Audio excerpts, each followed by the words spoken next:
So Mr. Moore will not be going to Washington. Nancy Cordes has a reaction on Capitol Hill. Look forward to having Mr. Jones here.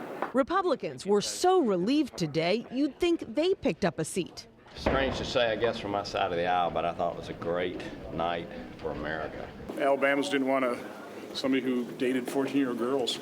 Any anger they had was directed at Steve Bannon This is greater than Judge Moore. for backing Roy Moore over the more mainstream GOP incumbent. This guy does not belong on the national stage. He looks like some disheveled drunk that wandered onto the political stage. On Breitbart Radio, Bannon said he simply got out-hustled at the end.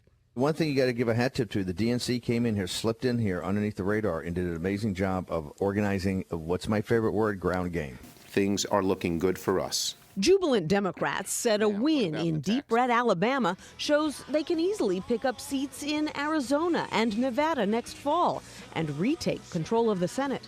Pennsylvania's Bob Casey said the GOP is on the ropes. I do think they've got to examine how a nomination process led not only to Roy Moore, but to the nomination of President Trump. He was their nominee as well. But Republicans like Iowa's Chuck Grassley insisted last night's loss had to do with one flawed candidate, nothing more.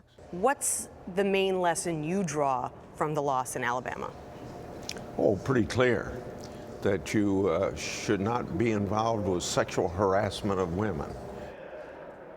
Republicans are grateful they won't all get tied to Roy Moore when they run for re-election in 2018. They also avoid a messy ethics investigation and what could have been the first expulsion of a U.S. senator since the Civil War. Jeff? Nancy Cordes, thank you.